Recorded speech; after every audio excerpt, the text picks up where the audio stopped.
Most welcome to our channel. A lot of thanks for your support. Again and again, thanks for your massive support. आज हम लोग भारतीय संविधान जो Lucent का 5th पार्ट है उसको स्टडी करेंगे। फर्स्ट टॉपिक हमारा क्या है? भारतीय संविधान के विकास का संक्षिप्त इतिहास। भारतीय संविधान के विकास का, डेवलपमेंट का संक्षिप्त इतिहास। 1757 ईस्वी की प्लासी की लड़ाई। कौन सी लड़ाई हुई थी 1757 ईस्वी में? प्लासी की लड़ाई। ऑलरेडी हम लोग आधुनिक भारत में बहुत अच्छे से पढ़े हैं इसके बारे में। 1757 ईस्वी की प्लासी की लड़ाई में और 1764 ईस्वी के बक्सर के युद्ध द्वारा 1757 की प्लासी की लड़ाई और 1764 ईस्वी के बक्सर के युद्ध को अंग्रेजों द्वारा जीत लिए जाने के बाद बंगाल पर ब्रिटिश ईस्ट इंडिया कंपनी ने शासन का शिकंजा कसा। ये दोनों लड़ाई अंग्रेजों द्वारा जीत लिए जाने के बाद कहाँ पे? बंगाल पर ब्रिटिश ईस्ट इंडिया कंपनी ने शासन का शिकंजा कसा। इसी शासन को अपने अनुकूल, एक्सट्रीमली इंपॉर्टेंट, इसी शासन को अपने अनुकूल बनाए रखने के लिए अंग्रेजों ने समय समय पर कई एक्ट पारित किए। क्यों एक्ट पारित होते थे? तो इसी शासन को अपने अनुकूल बनाए रखने के लिए अंग्रेजों ने समय समय पर कई एक्ट पारित किए जो भारतीय संविधान के विकास की सीढ़ियां बनी। जो भारतीय संविधान के विकास की सीढ़ियां बनी वे निम्न हैं। इस चेन में सबसे पहला जो हमारा है 1773 ईस्वी का रेगुलेटिंग एक्ट। इसमें सबसे पहले हमारा क्या है? 1773 ईस्वी का रेगुलेटिंग एक्ट। इस अधिनियम का अत्यधिक संवैधानिक महत्व है, सबसे ज़्यादा संवैधानिक महत्व है इसका भारत में। आइए इसके पार्ट्स को देखते हैं।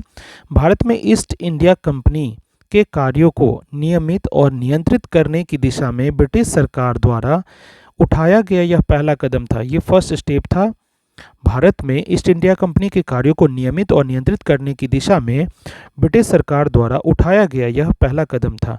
अर्थात कंपनी के शासन पर संसदीय नियंत्रण स्थापित किया गया। कंपनी के शासन पर कौन सा नियंत्रण स्थापित किया गया? संसदीय नियंत्रण स्थापित किया गया। इसके द्वारा पहली बार कंपनी के प्रशासनिक और राजनैतिक कार्यों को मान्यता मिली। इसके द्वारा कंपनी के प्रशासनिक और राजनीतिक कार्यों को पहली बार मान्यता मिली। इसके द्वारा केंद्रीय प्रशासन की नींव रखी गई। ध्यान रखना है, इसके द्वारा केंद्रीय प्रशासन की नींव भी रखी गई। आइए विशेषता देखते हैं इसकी क्या क्या विशेषताएं थी। तो पहला विशेषता क्या था? इस अधिनियम द्वारा बंगाल के गवर्नर को बंगाल का गवर्नर जनरल पद नाम दिया गया। इसके द्वारा क्या किया गया? बंगाल के गवर्नर को बंगाल का गवर्नर जनरल, एक्सट्रीमली इंपॉर्टेंट, पद नाम दिया गया तथा मुंबई एवं मद्रास के गवर्नर को इसके अधीन किया गया।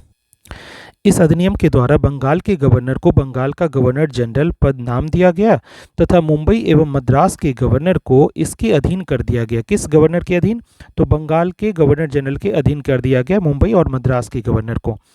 इस एक्ट के तहत बनने वाले जो प्रथम हम गवर्नर जनरल थे, इस एक्ट के तहत बनने वाले प्रथम गवर्नर जनरल का नाम क्या था?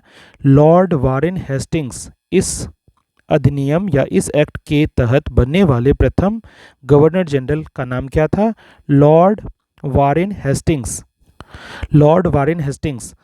आइए सेकेंड इसकी विशेषता देखते हैं। इस एक्ट के अंतर्गत कलकत्ता प्रेसिडेंसी में एक ऐसी सरकार स्थापित की गई जिसमें गवर्नर जनरल और उसकी परिषद के 4 सदस्य थे। कितने सदस्य थे? 4 सदस्य थे जो अपनी सत्ता के उपयोग संयुक्त रूप से करते थे। तीसरी विशेषता देखते हैं। इस अधिनियम के अंतर्गत कलकत्ता में 1774 ईस्वी में, कहाँ पे? कलकत्ता में। और कितने ईस्वी में? 1774 ईस्वी में एक उच्चतम न्यायालय, सुप्रीम कोर्ट की स्थापना की गई जिसमें मुख्य न्यायाधीश और 3 अन्य न्यायाधीश थे। कितने न्यायाधीश और अन्य न्यायाधीश थे? इसमें मुख्य न्यायाधीश 1 थे और 3 अन्य न्यायाधीश थे। इसके प्रथम मुख्य न्यायाधीश सर एलिजाह इम्पे थे। Extremely important. इसके कलकत्ता में जो सुप्रीम कोर्ट बना था उसमें सबसे पहले मुख्य न्यायाधीश कौन थे? तो सर एलिजाह इम्पे थे एवं अन्य न्यायाधीश चैम्बर्स, लिमेस्टर और हाइड थे। चौथी विशेषता देखते हैं। इसके तहत कंपनी के कर्मचारियों को निजी व्यापार करने और भारतीय लोगों से उपहार व रिश्वत लेना प्रतिबंधित कर दिया गया। इसके तहत कंपनी के कर्मचारियों को निजी व्यापार करने, पर्सनल ट्रेड नहीं कर सकते थे और भारतीय लोगों से उपहार व रिश्वत लेना प्रतिबंधित कर दिया गया था। पांचवी विशेषता क्या है? इस अधिनियम के द्वारा ब्रिटिश सरकार को बोर्ड ऑफ डायरेक्टर्स के माध्यम से कंपनी पर नियंत्रण सशक्त हो गया। इस अधिनियम के द्वारा ब्रिटिश सरकार को बोर्ड ऑफ डायरेक्टर्स के माध्यम से कंपनी पर नियंत्रण सशक्त हो गया। इसे भारत में इसके राजस्व, नागरिक और सैन्य मामलों की जानकारी ब्रिटिश सरकार को देना आवश्यक कर दिया गया। इसे भारत में इसके राजस्व, नागरिक और सैन्य मामलों की जानकारी ब्रिटिश सरकार को देना आवश्यक कर दिया गया। अब आते हैं नेक्स्ट जो है एक्ट ऑफ सेटलमेंट 1781 ईस्वी के बारे में। एक्ट ऑफ सेटलमेंट कब आया था? 1781 ईस्वी में, 1781 में। रेगुलेटिंग एक्ट जो इससे पहले पढ़े थे उसमें जो कमियां थी ना, उसको दूर करने के लिए इस एक्ट का प्रावधान किया गया था। इस एक्ट के अनुसार कलकत्ता की सरकार को बंगाल, बिहार और उड़ीसा के लिए भी विधि बनाने का प्राधिकार प्रदान कर दिया गया। इस एक्ट के प्रावधान में क्या किया गया? इस एक्ट के अनुसार कलकत्ता की सरकार को बंगाल, बिहार और उड़ीसा के लिए भी विधि बनाने का प्राधिकार प्रदान किया गया। इसके बाद आइए देखते हैं 1784 ईस्वी का पिट्स इंडिया एक्ट। 1784 ईस्वी का पिट्स इंडिया एक्ट। इस एक्ट के द्वारा दोहरे प्रशासन का प्रारंभ हुआ।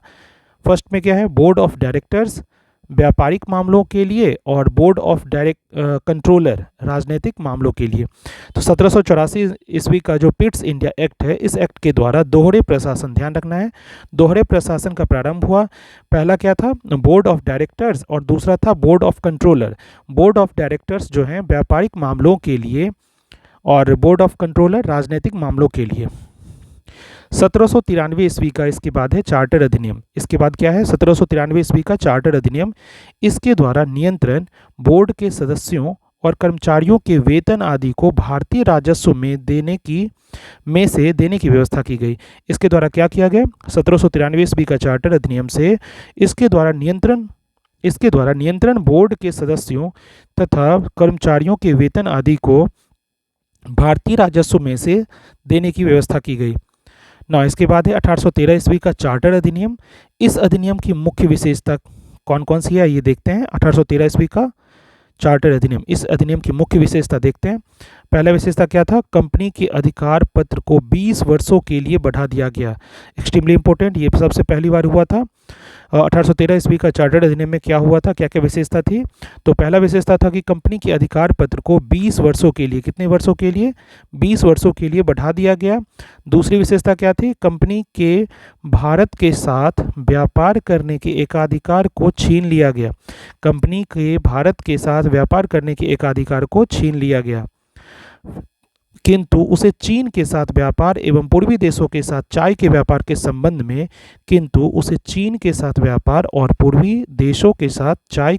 कौन सा चीज़ का व्यापार? चाय के व्यापार के संबंध में 20 वर्षों के लिए एकाधिकार प्राप्त रहा। ध्यान रखना है। दूसरी विशेषता क्या थी? कंपनी के भारत के साथ व्यापार करने के एकाधिकार को छीन लिया गया, किंतु उसे चीन के साथ व्यापार एवं पूर्वी देशों के साथ चाय के व्यापार के संबंध में 20 वर्षों के लिए एकाधिकार प्राप्त रहा। तीसरी विशेषता क्या है? कुछ सीमाओं के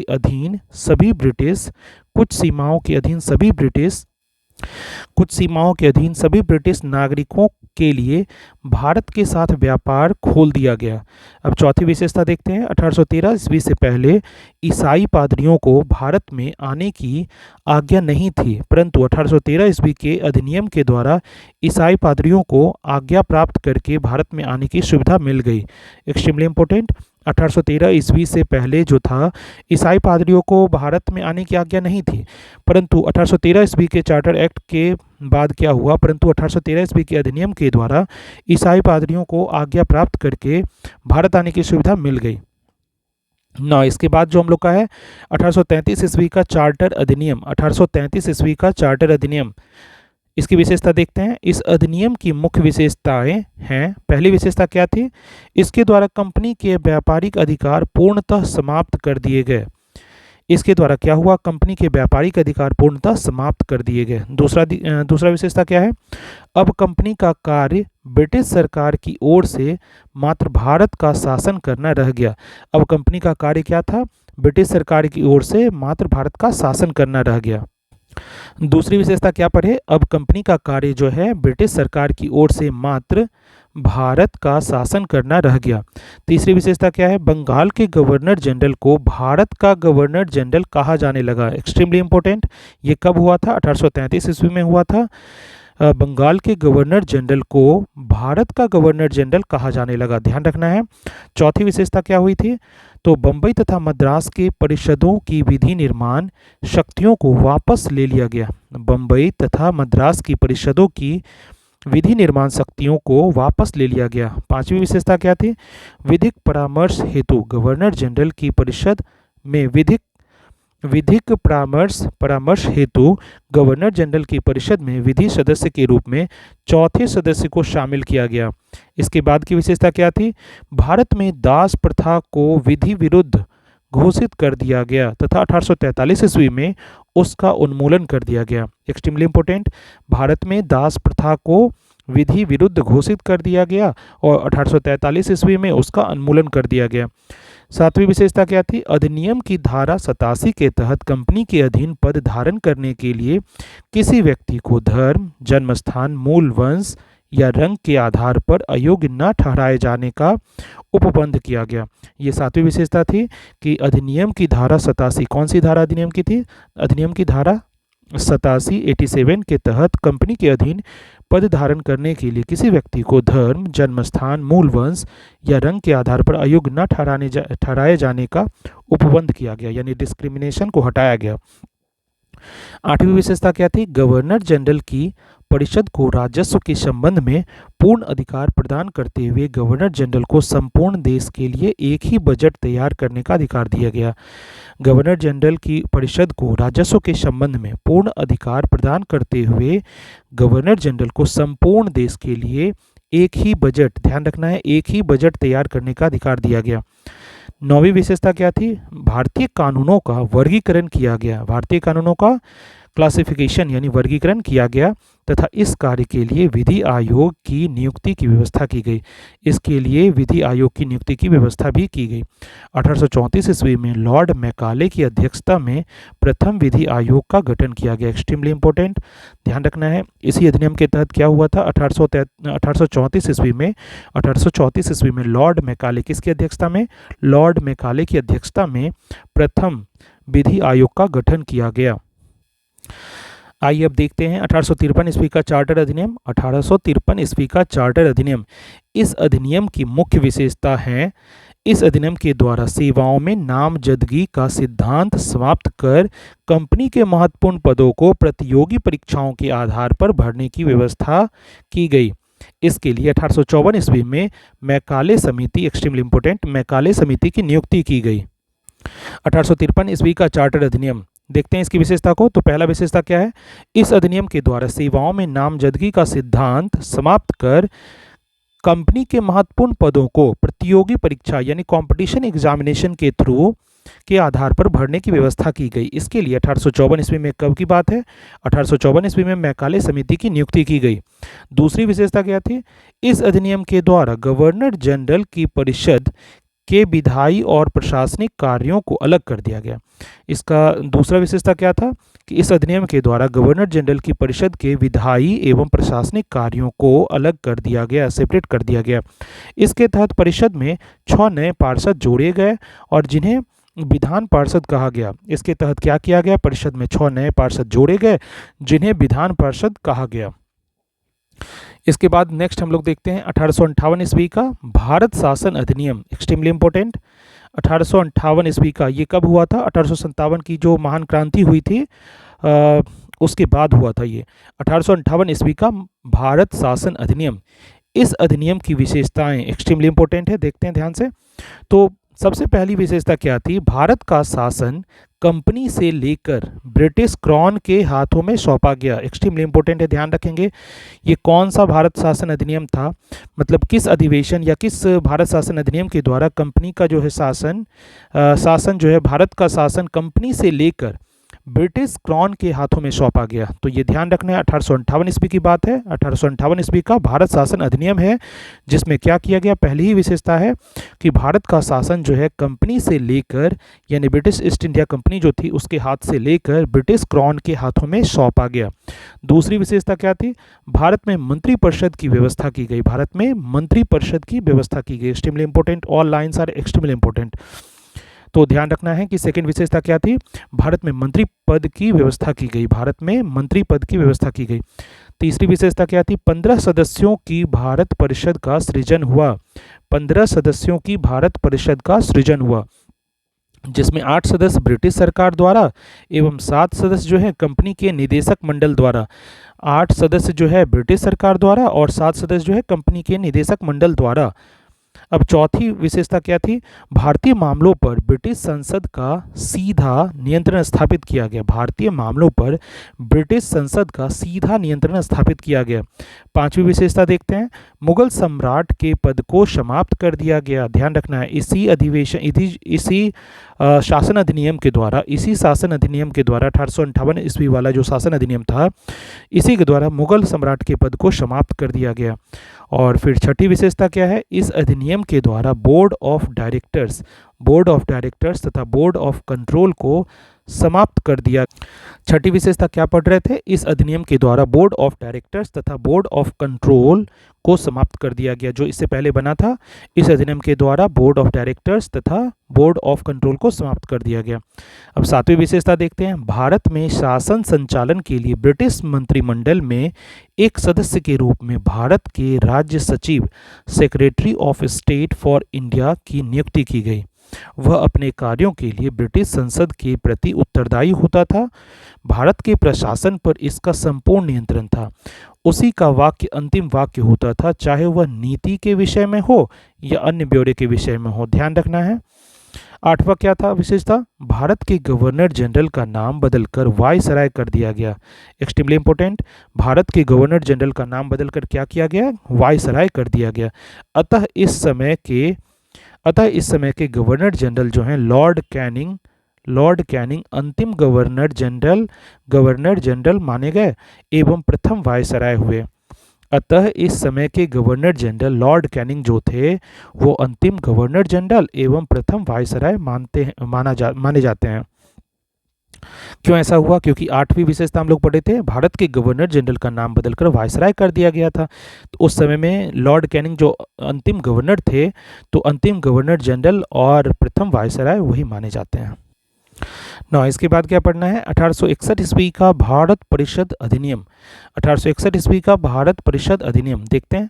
इस अधिनियम की विशेषताएं कौन कौन सी है देखते हैं। पहला विशेषता है, गवर्नर जनरल की कार्यकारिणी परिषद का विस्तार किया गया। क्या किया गया? गवर्नर जनरल की जो कार्यकारिणी परिषद थी उसका विस्तार किया गया, एक्सपेंशन किया गया। सेकेंड क्या है? विभागीय प्रणाली का प्रारंभ हुआ। लॉर्ड कैनिंग के द्वारा ये स्पेशली किया गया था। ध्यान रखेंगे कि विभागीय प्रणाली का प्रारंभ हुआ, यानी डिपार्टमेंट्स जो है सिस्टम वो आया। पहली बार वो लॉर्ड कैनिंग के द्वारा लाया गया था। तीसरी विशेषता क्या है? गवर्नर जनरल को पहली बार अध्यादेश जारी करने की शक्ति प्रदान की गई। ऐसे अध्यादेश की अवधि जो है मात्र 6 महीने होती थी। ध्यान रखना है, गवर्नर जनरल को पहली बार अध्यादेश जारी करने की शक्ति प्रदान की गई। ऐसे अध्यादेश की अवधि कितने दिन होती थी? तो 6 महीने होती थी। चौथी विशेषता क्या है? गवर्नर जनरल को बंगाल, उत्तर पश्चिमी सीमा प्रांत और पंजाब में विधान परिषद स्थापित करने की शक्ति प्रदान की गई। चौथी विशेषता क्या देखें कि गवर्नर जनरल को बंगाल, उत्तर पश्चिमी सीमा प्रांत एवं और पंजाब में विधान परिषद स्थापित करने की शक्ति प्रदान की गई। पांचवी विशेषता क्या है? इसके द्वारा कानून बनाने की प्रक्रिया में भारतीय प्रतिनिधियों को शामिल करने की शुरुआत हुई। इसके द्वारा क्या हुई? इसके द्वारा कानून बनाने की प्रक्रिया में भारतीय प्रतिनिधियों को शामिल करने की शुरुआत हुई। वायसराय कुछ भारतीयों को विस्तारित परिषद में गैर सरकारी सदस्यों के रूप में नामांकित कर सकता था। वायसराय को ये शक्ति दी गई कि कुछ भारतीयों को विस्तारित परिषद में गैर सरकारी सदस्यों के रूप में नामांकित वो कर सकता था। ना इसके बाद क्या दिया हुआ है, 1862 ईस्वी में लॉर्ड कैनिंग ने 3 भारतीय, 1862 ईस्वी की बात है, लॉर्ड कैनिंग के द्वारा 3 भारतीयों यानी बनारस के राजा, पटियाला के महाराजा और सर दिनकर राव को विधान परिषद में मनोनीत किया गया। किनके द्वारा किया गया था और कब किया गया था? 1862 ईस्वी की बात है। लॉर्ड कैनिंग के द्वारा, लॉर्ड कैनिंग ने 3 भारतीयों यानी बनारस के राजा, पहले थे बनारस के राजा, दूसरे पटियाला के महाराजा और सर दिनकर राव तीसरे थे, इन तीनों को क्या किया गया? विधान परिषद में मनोनीत किया गया। किनके द्वारा? लॉर्ड कैनिंग के द्वारा। कब? 1862 ईस्वी में। 1873 ईस्वी का अधिनियम, अब आगे देखते हैं 1873 ईस्वी का अधिनियम।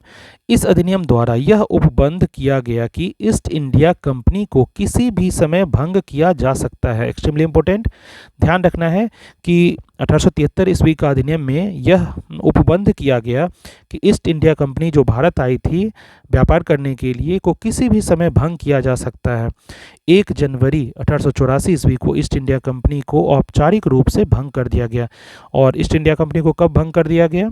तो 1884 ईस्वी के 1 जनवरी को ईस्ट इंडिया कंपनी को औपचारिक रूप से प्रोविजनल प्रोसेस से इसको भंग कर दिया गया। 9 इसके बाद क्या है? शाही उपाधि अधिनियम 1876। शाही उपाधि अधिनियम 1876 ईस्वी। इस अधिनियम द्वारा गवर्नर जनरल की केंद्रीय कार्यकारिणी में छठे सदस्य की नियुक्ति कर उसे लोक निर्माण विभाग का कार्य सौंपा गया। 28 अप्रैल 1876 ईस्वी को एक घोषणा द्वारा महारानी विक्टोरिया को भारत की साम्राज्ञी घोषित किया गया। एक्सट्रीमली इंपॉर्टेंट, ये कब की बात है? कौन से अधिनियम की बात है? शाही उपाधि अधिनियम 1876 ईस्वी को पढ़ रहे थे। इस अधिनियम द्वारा गवर्नर जनरल की केंद्रीय कार्यकारिणी में छठे सदस्य की नियुक्ति कर उसे लोक निर्माण विभाग का कार्य सौंपा गया। ये पहली विशेषता थी। दूसरी विशेषता क्या थी? 28 अप्रैल 1876 ईस्वी को एक घोषणा द्वारा महारानी विक्टोरिया को, किसको? महारानी विक्टोरिया को भारत की साम्राज्ञी घोषित किया गया। ये दूसरी विशेषता इसको मान सकते हैं। 9 इसके बाद हम लोग को पढ़ना है 1892 ईस्वी का भारत परिषद अधिनियम।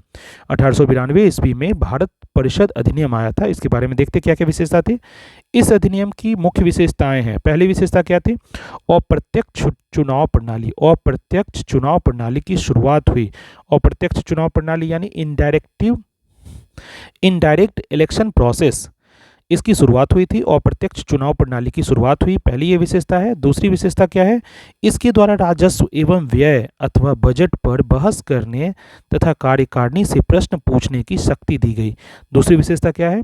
इसके द्वारा राजस्व एवं व्यय अथवा बजट पर बहस करने तथा कार्यकारिणी से प्रश्न पूछने की शक्ति दी गई।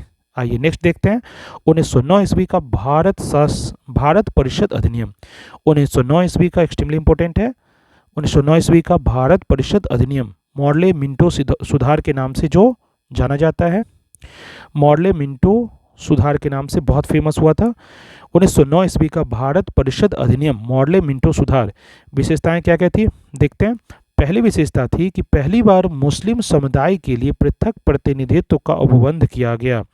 एक्सट्रीमली इंपॉर्टेंट, इसी भारत परिषद अधिनियम 1909 के द्वारा मॉडले मिंटो सुधार के द्वारा पहली बार क्या हुआ था कि मुस्लिम समुदाय के लिए पृथक प्रतिनिधित्व का उपबंध किया गया। इसके अंतर्गत मुस्लिम सदस्यों का चुनाव मुस्लिम मतदाता ही कर सकते थे। ध्यान रखना है, इसका मतलब क्या है कि पृथक प्रतिनिधित्व का उपबंध किया गया। इसका मतलब क्या है कि इसके अंतर्गत मुस्लिम सदस्यों का चुनाव जो है मुस्लिम मतदाता ही कर सकते थे।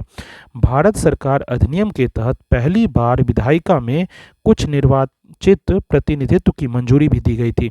भारत सरकार अधिनियम के तहत पहली बार ऐसा हुआ था कि विधायिका में कुछ निर्वाचित प्रतिनिधित्व की मंजूरी दी गई थी।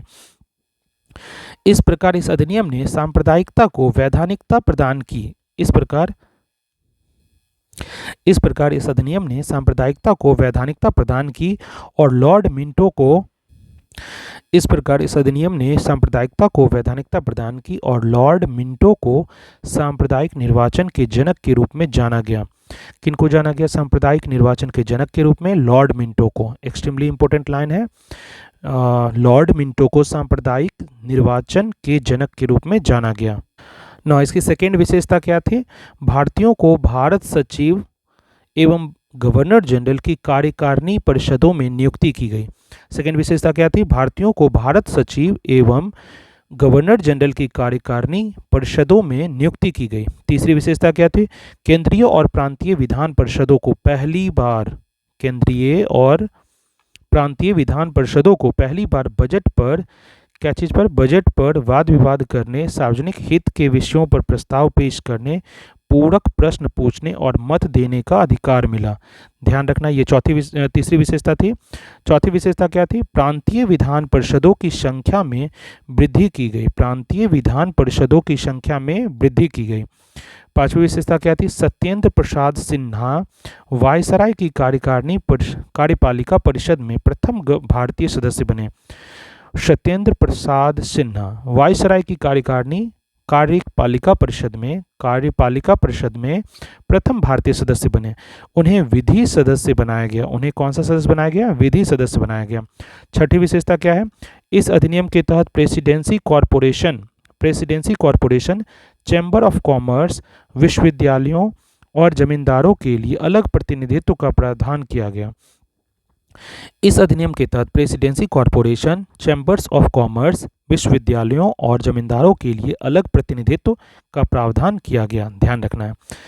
9, इसके बाद क्या है? 1909 ईस्वी में लॉर्ड मॉर्ले इंग्लैंड में भारत के राज्य सचिव थे। क्या थे?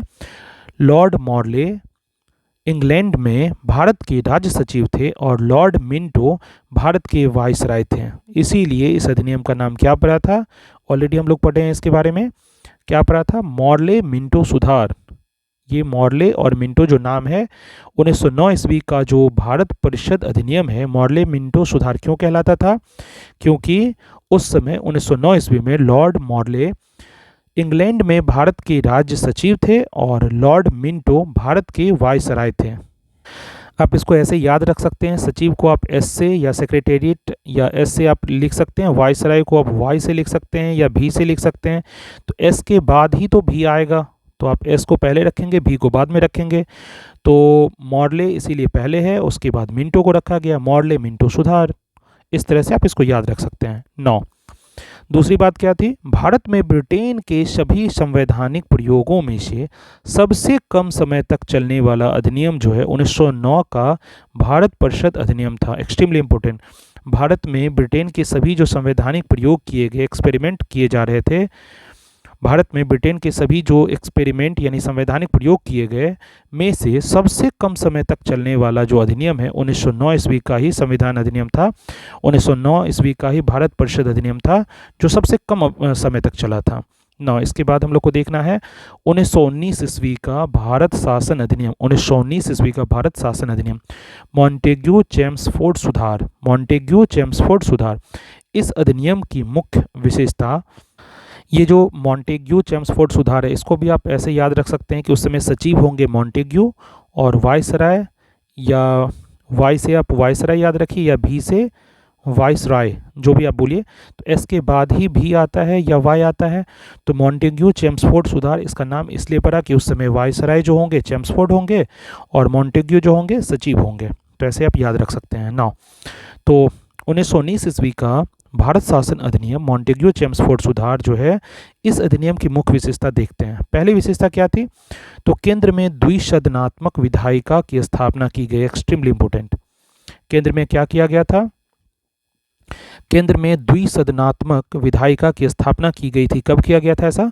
1919 ईस्वी का भारत शासन अधिनियम में। इसी को क्या कहते थे? मॉन्टेग्यू चेम्सफोर्ड सुधार।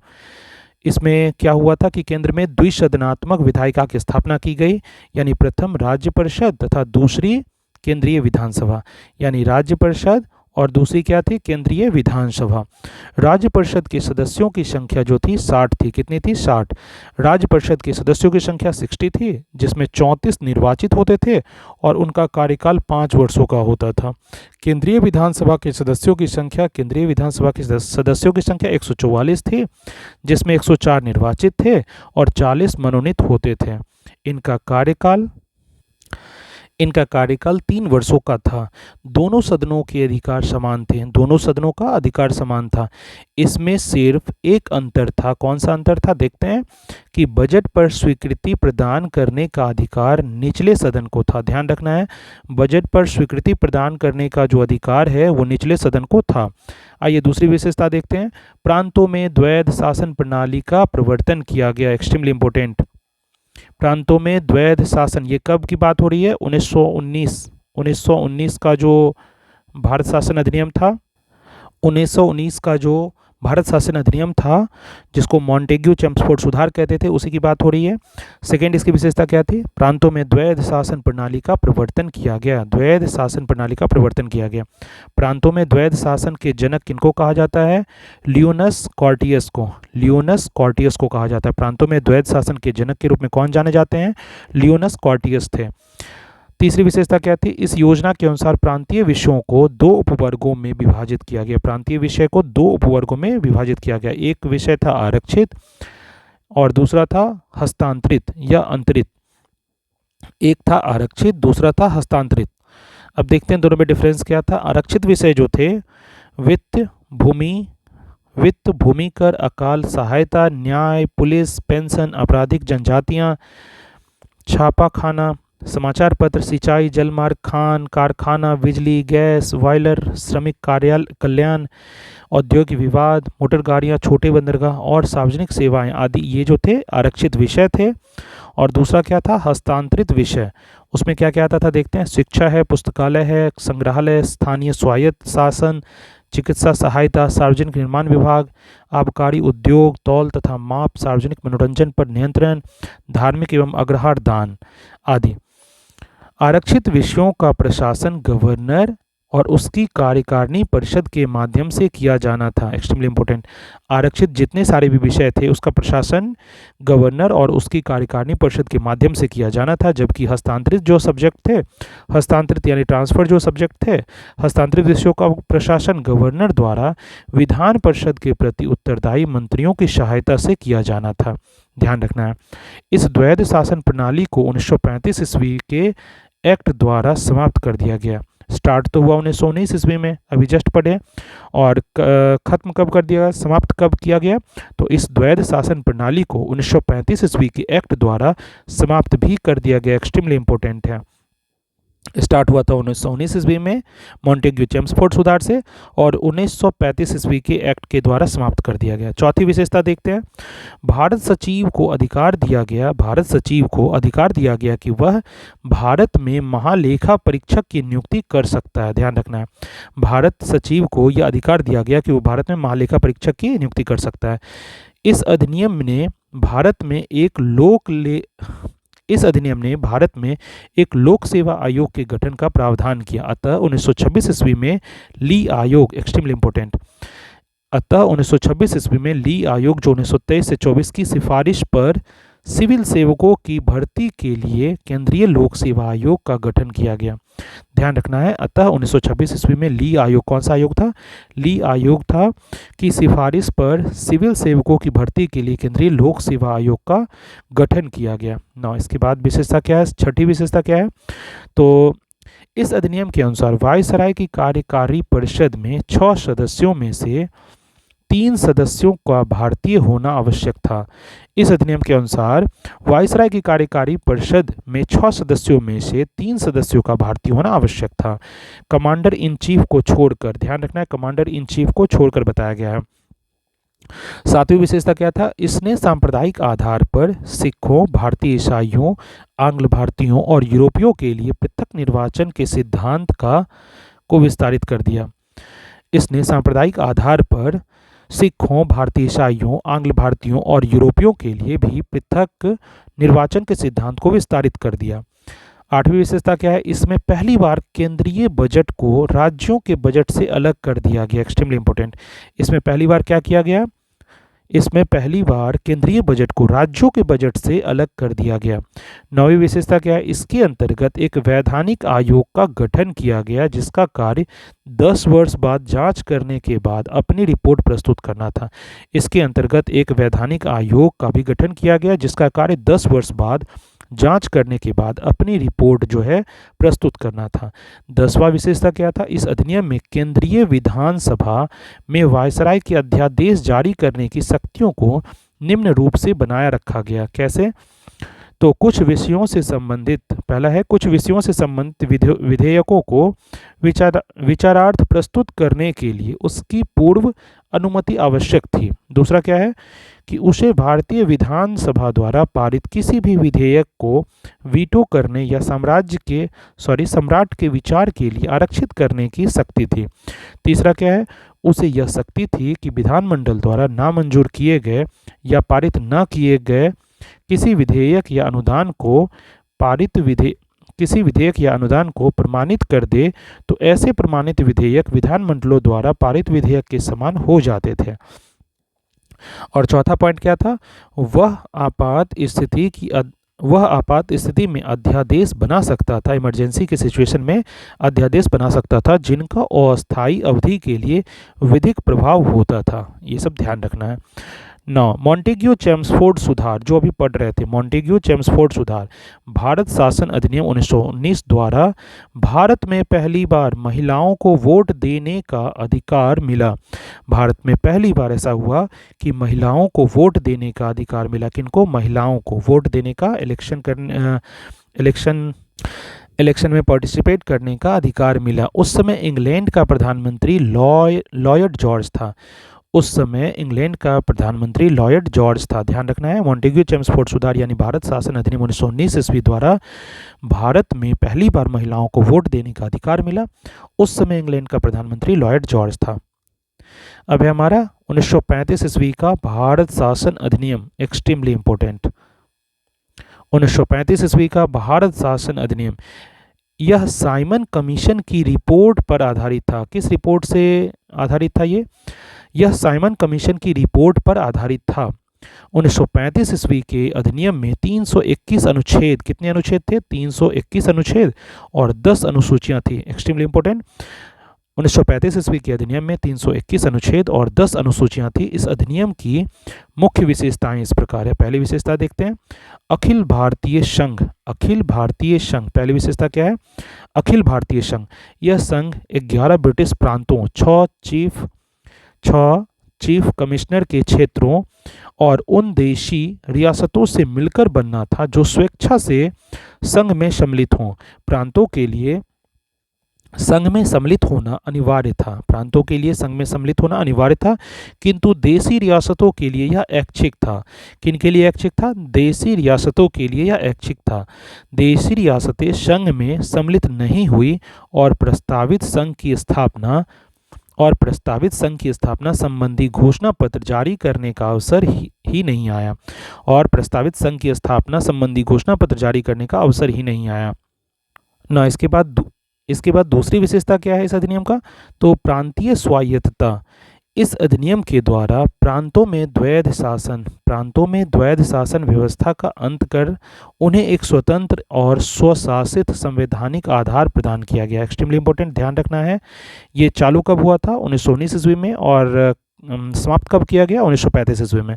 प्रांतीय स्वायत्तता। इस अधिनियम के द्वारा प्रांतों में द्वैध शासन व्यवस्था का अंत कर उन्हें एक स्वतंत्र और स्वशासित संवैधानिक आधार प्रदान किया गया। तीसरी विशेषता क्या थी? केंद्र में द्वैध शासन की स्थापना। इस अधिनियम में विधायी शक्तियों को केंद्र और प्रांतीय विधानमंडलों के बीच विभाजित किया गया।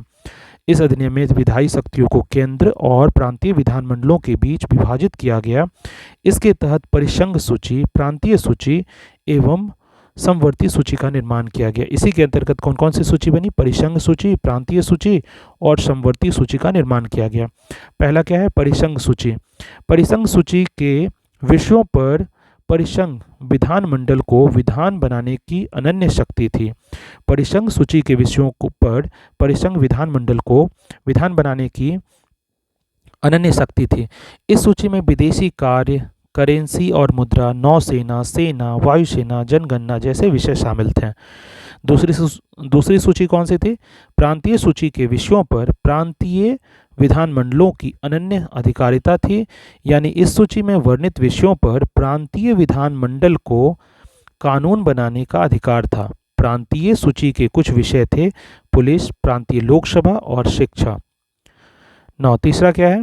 समवर्ती सूची के विषयों पर परिसंघ एवं प्रांतीय विधान मंडल दोनों विधान बनाने के लिए सक्षम थे। समवर्ती सूची के कुछ विषय थे दंड विधि और प्रक्रिया, सिविल प्रक्रिया, विवाह एवं विवाह विच्छेद आदि। ऊपर उल्लिखित उपबंधों के अधीन रहते हुए किसी भी विधानमंडल को दूसरे की शक्तियों का अतिक्रमण करने का अधिकार नहीं था, लेकिन वायसराय द्वारा आपात की उद्घोषणा किए जाने पर परिसंघ विधानमंडल को प्रांतीय सूची के विषयों में विधान बनाने की शक्ति थी। दो प्रांतीय विधानमंडलों के अनुरोध पर भी परिसंघ विधानमंडल प्रांतीय विधानमंडल के विषय में विधान बना सकती थी। समवर्ती सूची के विषयों पर परिसंघ विधि, प्रांत की विधि और अभिभावी होती थी। इस अधिनियम में अवशिष्ट विधायी शक्ति वायसराय को दी गई थी। किनके पास दी गई थी? इस अधिनियम में अवशिष्ट जो विधायी शक्ति थी वायसराय को दी गई थी। अभी जो हम लोग 3 सूची ये पढ़ रहे थे, हमारे संविधान के 7वां शेड्यूल 7th जो अनुसूची है उसी में ये चीज़ दिया हुआ है और यहीं से प्रेरणा लेके बनाया गया है उसमें कि केंद्र सूची और राज्य सूची और समवर्ती सूची अभी हम लोग पढ़ते हैं ना, इसी से लेके वो बनाया गया है ना। इसके बाद देखते हैं 1935 ईस्वी के अधिनियम के बारे में नेहरू एवं अंबेडकर की उक्ति। 1935 के अधिनियम के बारे में नेहरू, पंडित जवाहरलाल नेहरू और बी.आर. अम्बेडकर की उक्ति। नेहरू क्या बोले थे? गुलामी का अधिकार पत्र इसको बोले थे। नेहरू इसको गुलामी का अधिकार पत्र बोले थे। एक कार जिसमें ब्रेक तो है पर इंजन नहीं, ध्यान रखना है। और दूसरी बात क्या बोले थे इसके लिए? एक कार है जिसमें ब्रेक तो है पर इंजन नहीं है। अंबेडकर क्या बोले थे इसके लिए?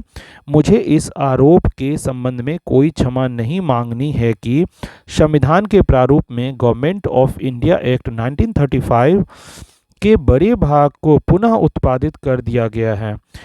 मुझे इस आरोप के संबंध में कोई क्षमा नहीं मांगनी है कि संविधान के प्रारूप में गवर्नमेंट ऑफ इंडिया एक्ट 1935 को बड़े भाग को पुनः उत्पादित कर दिया गया है।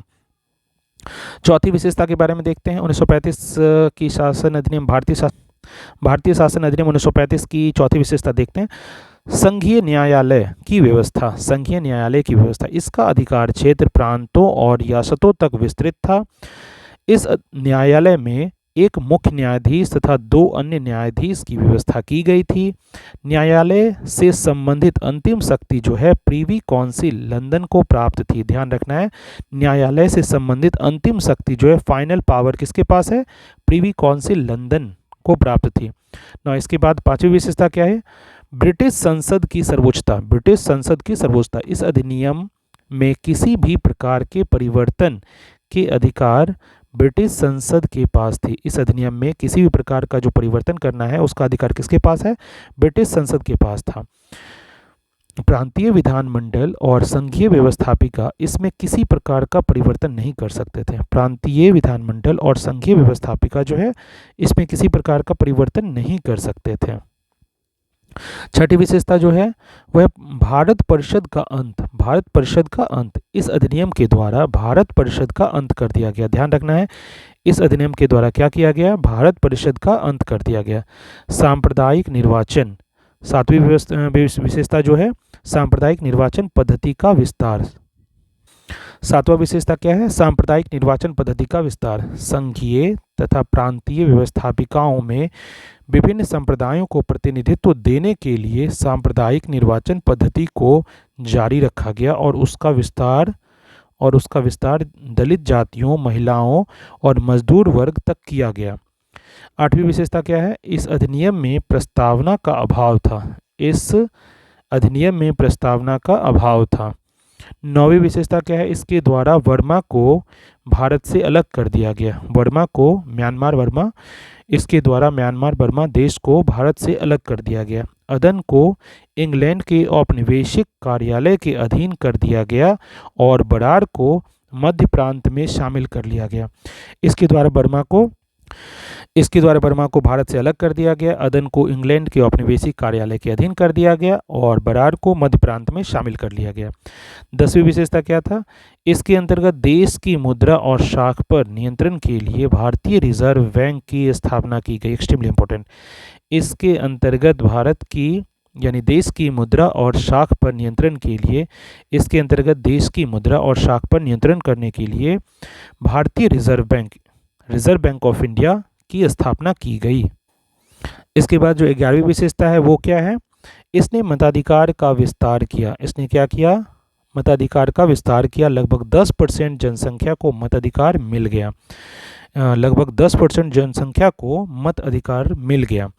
भारत सरकार अधिनियम 1935 के कारण बम्बई से सिंध प्रांत का निर्माण हुआ था। भारत सरकार अधिनियम 1935 के कारण बम्बई से सिंध प्रांत का निर्माण हुआ था। ध्यान रखना है।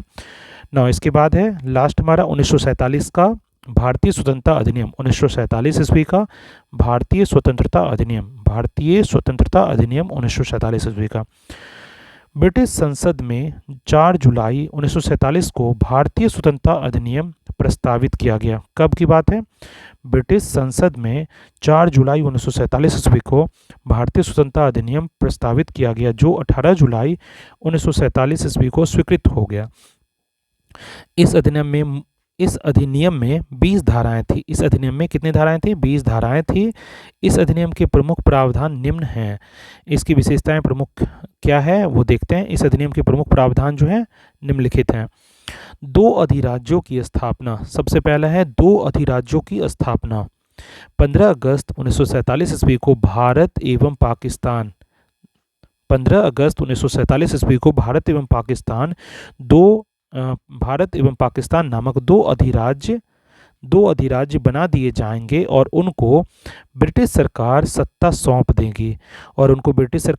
सौंप देगी। सत्ता का उत्तरदायित्व दोनों अधिराज्यों की संविधान सभा को सौंपी जाएगी। दोनों अधिराज्य जो भारत और पाकिस्तान बनेंगे उनके संविधान सभा को सत्ता का उत्तरदायित्व सौंप दी जाएगी। दूसरी विशेषता क्या थी? भारत एवं पाकिस्तान दोनों अधिराज्यों में एक एक गवर्नर जनरल होंगे, जिनकी नियुक्ति उनके मंत्रिमंडल की सलाह से की जाएगी। दूसरी विशेषता थी कि भारत एवं पाकिस्तान दोनों अधिराज्यों में एक एक गवर्नर जनरल होंगे, जिनकी नियुक्ति जो है उनके मंत्रिमंडल की सलाह से की जाएगी।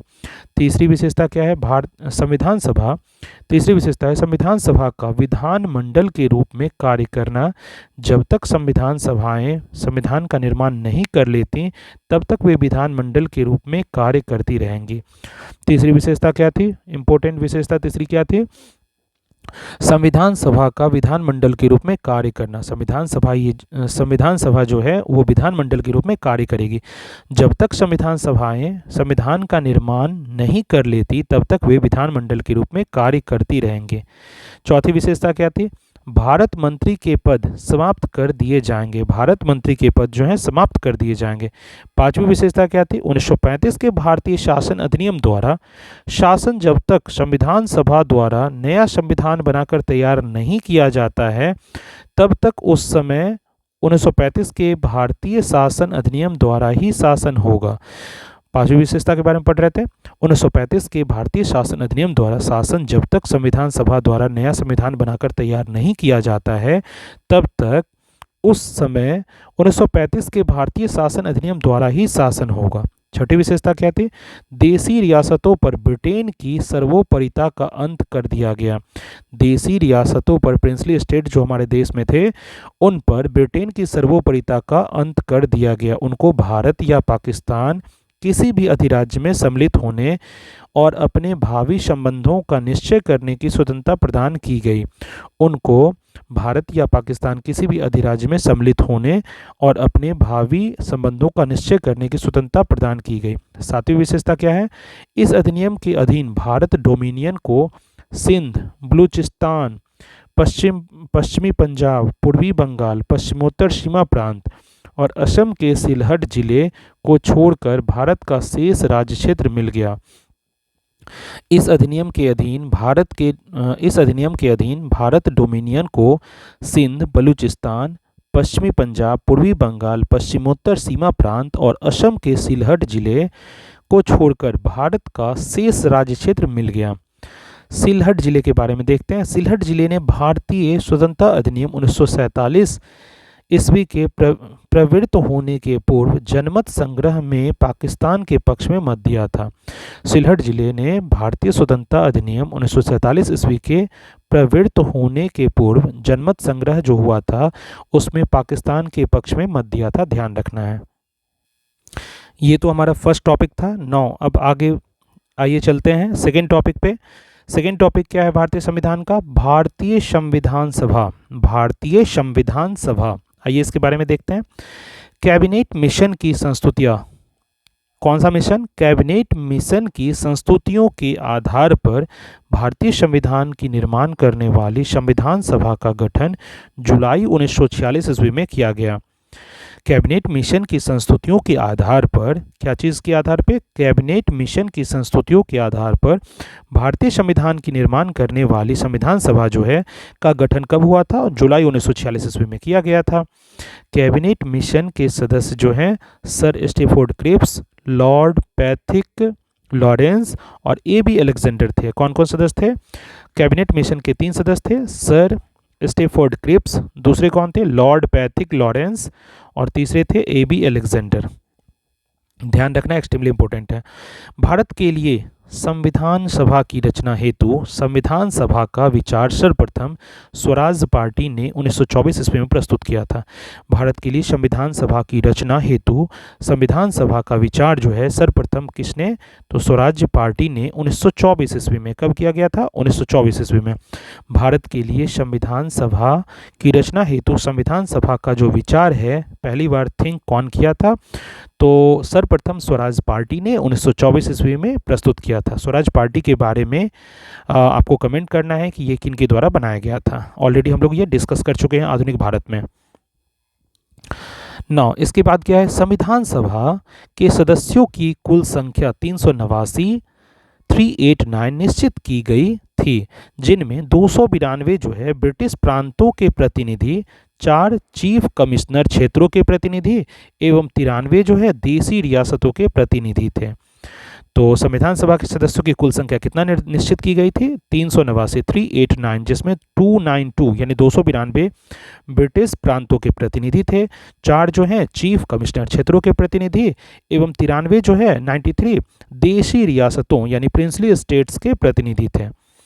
9 इसके बाद क्या है?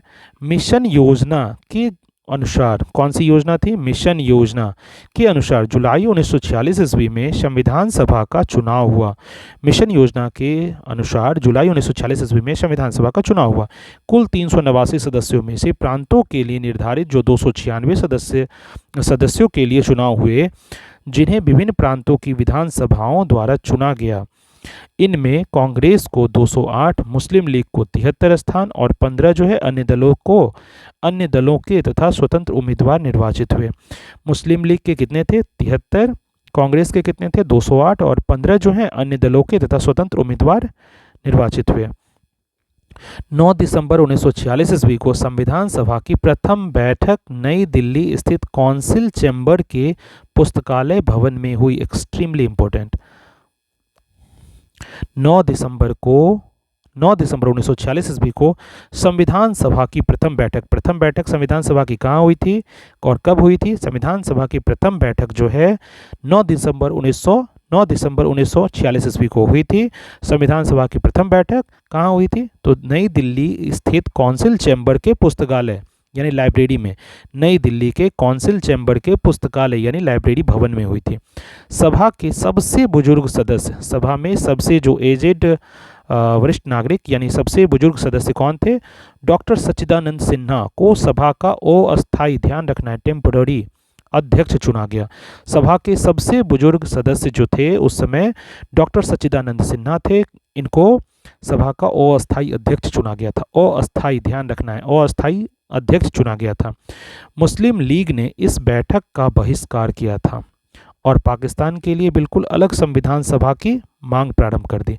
मुस्लिम लीग ने इस बैठक का बहिष्कार किया और पाकिस्तान के लिए बिल्कुल अलग संविधान सभा की मांग प्रारंभ कर दी। ना इसके बाद क्या है? हैदराबाद एक ऐसी देसी रियासत थी जिसके प्रतिनिधि संविधान सभा में सम्मिलित नहीं हुए थे। ध्यान रखना, एक्सट्रीमली इंपॉर्टेंट। हैदराबाद एक ऐसी देसी रियासत थी, हैदराबाद एक ऐसी प्रिंसली स्टेट्स थी, देसी रियासत थी, जिसके प्रतिनिधि संविधान सभा में सम्मिलित नहीं हुए थे। प्रांतों या देसी रियासतों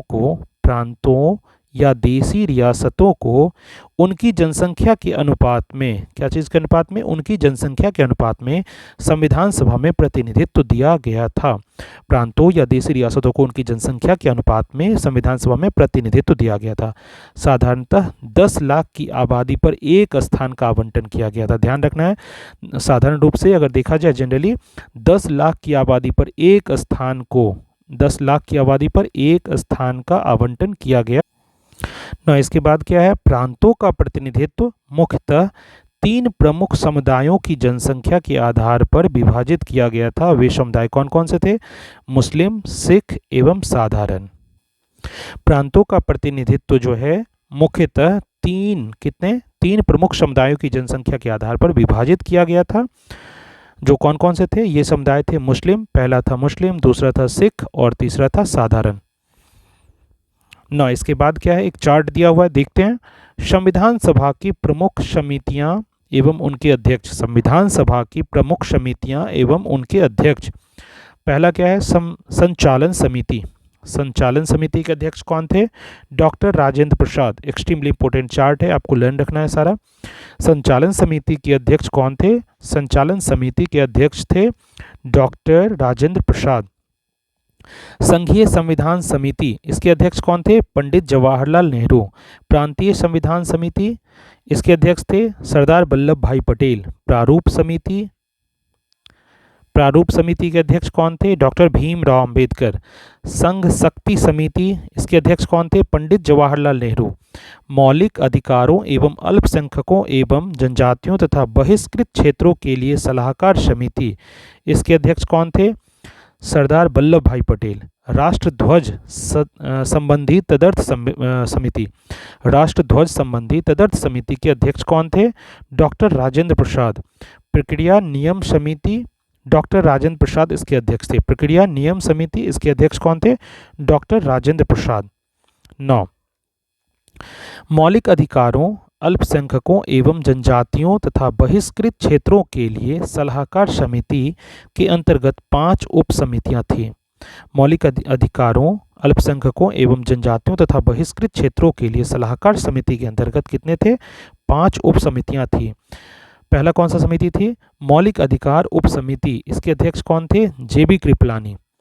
अल्पसंख्यक समिति उप समिति, अल्पसंख्यक उप समिति के अध्यक्ष कौन थे? एच.सी. मुखर्जी। उत्तर पूर्व, तीसरा था उत्तर पूर्व सीमांत जनजातीय क्षेत्र असम को छोड़कर तथा आंशिक रूप से छोड़े गए क्षेत्र के लिए उप समिति, इसके अध्यक्ष कौन थे? गोपीनाथ बोरदोलाई। चौथा कौन सा था? छोड़े गए एवं आंशिक रूप से छोड़े गए क्षेत्रों असम में सिंचित क्षेत्रों के अलावा के लिए उप समिति जो बनी थी उसके अध्यक्ष कौन थे? ए.वी. ठक्कर। उत्तर पश्चिम फ्रंटियर जनजातीय क्षेत्र उप समिति, पाकिस्तान में शामिल होने के कारण इसे भारत की संविधान सभा की तरफ से कार्य करने के लिए नहीं बुलाया गया था। ध्यान रखना है, पाकिस्तान में शामिल होने के कारण इसे भारत की संविधान सभा की तरफ से कार्य करने के लिए नहीं बुलाया गया। संविधान सभा में ब्रिटिश प्रांतों के 296 सदस्यों का विभाजन सांप्रदायिक आधार पर किया गया। संविधान सभा में ब्रिटिश प्रांतों के 296 सदस्यों का विभाजन जो है सांप्रदायिक आधार पर किया गया था। A lot of thanks for listening, watching, sharing, subscribing. Again and again thanks for like, share and subscribe. इसके आगे हम लोग नेक्स्ट लेक्चर में करेंगे।